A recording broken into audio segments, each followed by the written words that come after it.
Hey guys, it's Ty and welcome back to my channel. So I'm going to be doing something that I'm surprised I have not done yet on my channel, and that is if you like this book, then check out this movie or TV show. A majority of these are going to be movies that I'm going to be recommending. I have one TV show. I'm not a huge TV show watcher except if it's reality TV. I think it has to do with my short attention span. I would rather commit to like a 2-hour movie versus watching like 30 episodes of a TV show. So we're just gonna go ahead and get started. So the first book that I have here is Blacktop Wasteland by S.A. Cosby, one of my all-time favorite authors. You guys should know. But in this one, we're following our main character, Bug. And back in the day, he used to be a getaway driver, but in recent years, he has decided to kind of leave the life of crime behind and find legal work in order to provide for his family. But he encounters some financial hardships, and so he agrees to go ahead, do this one last heist, be the getaway driver for that heist, and then he's going to be leaving the life of crime behind. But of course, nothing goes to plan. And so this is a very, very action-packed. I have said this a lot about S.A. Cosby's books. They kind of read like movies. Because of all the action, it just seems like you are reading a really action-packed movie. Which then leads me into, if this is something that you have read and enjoyed, then I suggest you watch Baby Driver. So in this one, we're following our main character, Baby, and he is a getaway driver. And just like in Blacktop Wasteland, he is trying to do this one last heist so he could be the getaway driver for it and then be done and put the life of crime behind him. But just like in the book, the heist doesn't go as planned, and Baby has found himself in a really hard situation. And so I really like this movie as well. I don't think a lot of people talk about this movie. It's very action-packed. I enjoy the character of Baby. There's a bit of romance, there's some humor in it, and then like I said, there's a lot of action. So if you like Blacktop Wasteland, I would highly suggest you watch Baby Driver. I think more people need to watch this. The next book that I have here is episode 13. This is by Craig DeLuey, and this was a book that I was just not sure I was going to enjoy. But this one follows a group of paranormal investigators. They are part of a show that's called Fade to Black. And so for one of their episodes, episode 13, they have decided that they are going to spend the night in a paranormal research facility, and of course, spooky things begin to happen. This book is told entirely in mixed media, so we have video transcripts, journal entries, text messages, emails, all of that in order to tell the story. I don't think that it was necessarily scary, but there were some creepy moments in it, and it also had a bit of humor in it as well. So if you have read this, I suggest that you check out this horror movie called Grave Encounters. This is actually one of my favorite horror movies. I find myself randomly thinking about it. I find myself randomly watching it. I cannot tell you how many times I've seen this movie. It's not particularly scary, but it's very entertaining. So just like the book, in this movie, we have these paranormal investigators. They are working on an episode for their TV show, and they decide to lock themselves in a psychiatric hospital overnight to try to get some paranormal activity. The funny thing about this TV show is that every paranormal instance that they find, it's something that's made up. And so they're thinking that once they get into this psychiatric hospital, that nothing's gonna happen, and they're just gonna have to make up stuff like they normally do until stuff starts to happen. Again, I don't think this is necessarily scary. I don't know if it's just because I'm immune to a lot of horror stuff at this point, but if you're looking for something that is slightly scary, that is very entertaining, there are definitely some hilarious scenes in this movie, I would highly suggest you watch this. Or if you've already seen this and you're looking for a book form, then I think episode 13 will do you right. So next we have Heartstopper. This is a graphic novel series by Alice Oseman. This is a beloved series. So in this, we are following Nick and Charlie. They are young adults. Charlie is out to the world as gay, and he develops a crush on Nick, who is a part of the rugby team, but Nick is straight, or so Charlie believes. So as soon as he strikes up this friendship with Nick, Charlie begins to realize that Nick might have some romantic feelings for him as well. I have been really enjoying this graphic novel series, but I adore the show way more. I was one of those people that watched the show then read the series, but Nick and Charlie in the Heartstopper show, I absolutely adore. It deals with like some hard things, but they kind of made it in a way that will be digestible for a younger audience. And so I think if you really like this and you want something that is more mature, but still leans kind of like on the younger side with younger characters, I would suggest you watch the show Young Royals. I love this show. So in this show, we are following our main character, William. He is a prince. He has been sent to go to this like really elite boarding school after he got kicked out of the other school that he was going to. And so while he's there, he strikes up this romance with another student by the name of Simon. And so we watch William and Simon kind of like navigate this relationship, because since William is a prince, he's not supposed to be gay. So that's a huge problem. Another problem comes in when Simon and William are caught in a compromising position, and the video footage is sent to the entire school. It even makes news headlines. And so throughout the seasons, there's only 3. This series is all wrapped up. We are following William and Simon as they are trying to figure out their relationship, and follows William as he is trying to figure out if he actually wants to be a prince. Loved this. Love their relationship. William and Simon are my babies. I love them. Love the drama at this elite boarding school, because it's not just William and Simon's relationship. There's a lot of other drama going on at this boarding school, and I loved how it's wrapped up. Again, it's only 3 seasons, so this is something that you can binge. But like I said, if you want something that's a little bit more mature than Heartstoppers, I would highly suggest you guys watch Young Royals. So next up, we have Hidden Pictures. And in this one, we are following this nanny by the name of Mallory. She just received a new job with a new family, and so she's getting in good with them. She's watching their young son, Teddy, and she notices that Teddy is drawing these pictures of his imaginary friend. The longer she starts to watch Teddy and be around him, the more sinister these pictures are getting, and it's starting to freak her out. This book was really creepy, and I really loved that it actually incorporated the drawings for Teddy. I highly suggest, like, if you're going to read this, get it physically, because you start to see the drawings, and then over time, like, they do start to get a little bit more sinister.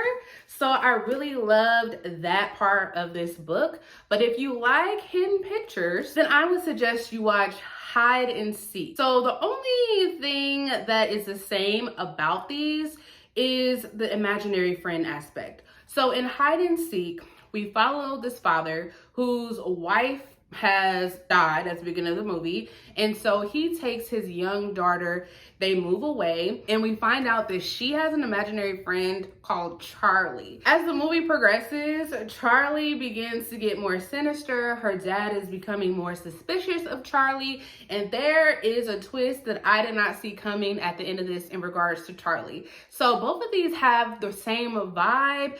They are really creepy, ominous kind of, and if you like stories about kids with these imaginary friends, it's something that actually creeps me out. But if that is something that you really love, then I would suggest watching this movie. Next, we have Instructions for Dancing by Nicola Yoon.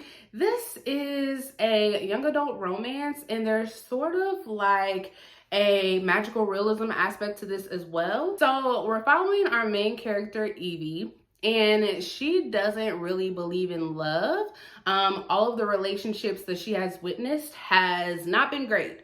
And so one day she comes across this book that gives her the power to see how couples are going to break up once they kiss.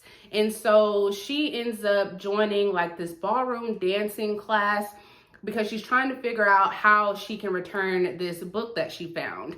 And so that led her to this class. And so she met this guy named X.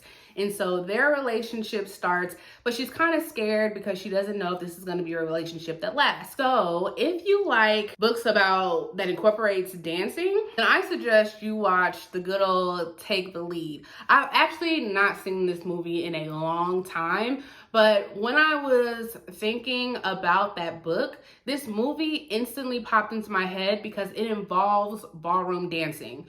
So in this, we are following these group of like troubled teens in high school. They get in trouble for vandalizing, I believe it's like the principal's car. And so they're all sent to detention, and this principal's friend is a ballroom instructor. And so he decides that he's gonna teach them ballroom dancing as a part of their punishment. They're not really that excited about it. They don't even want to be in detention. So of course they don't want to learn about ballroom dancing, but they start to get into it. Now the reason why I compared this to instructions for dancing is because there's a specific couple in here that reminds me of the couple in Instructions for Dancing. Now, any dancing movie could have been compared to Instructions for Dancing, but again, I decided to include this one because it deals specifically with ballroom dancing. And if that's your thing, then I suggest you watch that. So then we have Lakewood by Megan Giddings. This is a book that I don't see a lot of people talking about. But in this one, we're following our main character, not sure, Lena. We follow our main character, Lena, and she has come across some financial hardships. I believe it was her grandmother that recently passed away, and so now she has all of these unexpected bills that she has to take care of. So she decides to move away and take part in like this medical research program, and basically this just goes a little deeper into how Black people are necessarily experimented on in just the world of medical experimentation in general. And so this book was very, very eye-opening, but it actually made me think of a newer movie that was released on Netflix, and that is They Clone Tyrone. I can't remember if this came out earlier this year or last year, like time means nothing to me anymore, but it is a newer movie, and this movie is freaking fantastic. So this is about this trio that finds out that the government has been doing these experiments, particularly on Black people, and cloning them. And so they are trying to get to the bottom of these cloning experiments and like break into the facility to try to take the government down. It's very funny, but there's a lot of different meaning behind it. It deals with like manipulation, exploitation, how the government is trying to control certain situations. So I would highly recommend, like, if you've enjoyed this movie but you haven't read Lakewood, I would suggest you do that, or vice versa. The movie also gets compared to Get Out a lot, which is a movie we are all familiar with. So that could be another option for you, but I would highly suggest that you guys check out They Clone Tyrone if you have not seen that yet. So then we have Sundial by Catriona Ward. So I can't tell you guys too much about this because I don't want to spoil anything. So in this one, we're following this mother. Her name is Rob. And she believes something might be wrong with her older daughter, Callie. Callie is like withdrawn. She doesn't really have like the best relationship with her mother. Her mother believes she's doing like sinister things. She found like these little bones, animal bones, that Callie has been collecting and hiding in her room. And so Rob decides to take Callie away back to her like hometown to try to like reconnect with her. But Callie then starts to see some strange things with her mother. That's all that I'm going to say there. But if you have read this and enjoyed it, I suggest that you watch the movie The Breed. Okay, so this is gonna seem like it has nothing to do with that book, but it does. So if you've read the book, then you probably know why I'm recommending this movie. So In this movie, we are following these group of friends. They decide that they want to go to this remote cabin on this island just for a fun getaway. It's all fun until they realize that there are a lot of just like random German shepherds on this island ready to kill them. Trust me on this, there is a correlation between this movie and this book. So if you've already seen this movie, then you can probably kind of guess, probably not, how this is like related to the book. But I swear, if you read this book and watch this movie, you will see how I drew those comparisons. But this movie is really, really good. Like, it's really good. Again, it's supposed to be kind of like a horror action movie. I don't think it's really that scary. There are like a lot of jump scenes in it, but it's really entertaining. So the next one we have here is Age of Vice. Now, this one might be a little stretched too for what I'm about to compare it to. But in this one, when the book starts off, there is like this terrible accident that happened that killed a bunch of people. Then we start to follow 3 different characters. So we have a driver, his name is Ajay, a reporter by the name of Netta, and then Sunny, I believe that's his name. Yes, Sunny, who is the son of this really powerful Indian family. And so we follow each of these characters throughout different points in this story and how they're like tied in with this accident that took place. If you have read this, then I suggest that you watch Slumdog Millionaire. I recently just saw this. And when I say I recently saw this movie, I mean like last week. Last week was the first time I saw this movie. And for whatever reason, I thought that this movie was a musical. It is not a musical. This is a very heart-wrenching story. So in Slumdog Millionaire, we are following our main character, Jamal, and he is currently on like the Indian version of How to Be a Millionaire. And he's answering all these questions, and he's answering all the questions correctly, which is sending like red flags to like the producers and the host because they think that he is cheating. And so we get these flashback scenes as he's talking with like the police, and he's explaining how his life experiences have been able to provide him with the right answers for the questions. And so a lot of this movie, we are seeing Jamal be raised up in the slums of Mumbai, I believe. And it's heartbreaking, the things that he goes through. And the reason why I say that you guys should watch this after reading Age of Vice is because there is a part of this when we're talking about one of the characters, Ajay, and we are getting like his backstory, and it's terrible. The things that he grew up with, the things that he's seen, the things that he experienced, it really reminds me of how Jamal was raised in the slums. So if you like Slumdog Millionaire, because I feel like more people have seen Slumdog Millionaire, then I would say read Age of Vice and vice versa. They both kind of have like slower pacing, but I think Slumdog Millionaire has a little bit more action. I think it's something that you guys would be really entertained by. So this next one we have here is Reckless Girls by Rachel Hawkins. This is going to be more for like vibes, I feel like. So in this one, we're following 6 people, 6 strangers, and they all end up on this island for different reasons. They have different motives for being there, and we slowly start to figure out what those reasons are. But we also learn that throughout the story that some weird things have been happening on this particular island. This is like one of those books I would definitely recommend if you guys need like a good, fun summer read. Definitely check this out. But if you have read this, then I suggest you watch The Beach. The entire time I was reading that, and I've read that like several years ago at this point, I was thinking about The Beach. So The Beach follows this traveler, and I can't remember exactly like where he was, but it was in another country. And he links up with some other people that are traveling, and they find themselves on the beach. And when they get there, everything seems fine. It seems like this great utopia. There's like a community there. Everybody's like getting along, having fun, just surviving on this island until things go wrong. And now they're trying to get off this island. And so I really, really like it. I really like the vibes of it. It's kind of a strange movie, in my opinion, but it definitely reminded me of Reckless Girls because those people found themselves on the islands and now they're trying to get off. Same thing with the beach. So if you like either or, I would suggest checking out the other one. So this last one that I want to talk about, and this is a book that not a lot of people like. It is A Twisted Love Story by Samantha Downing. This was actually my first book by this author. But in this book, we are following this really toxic couple by the names of Wes and Ivy.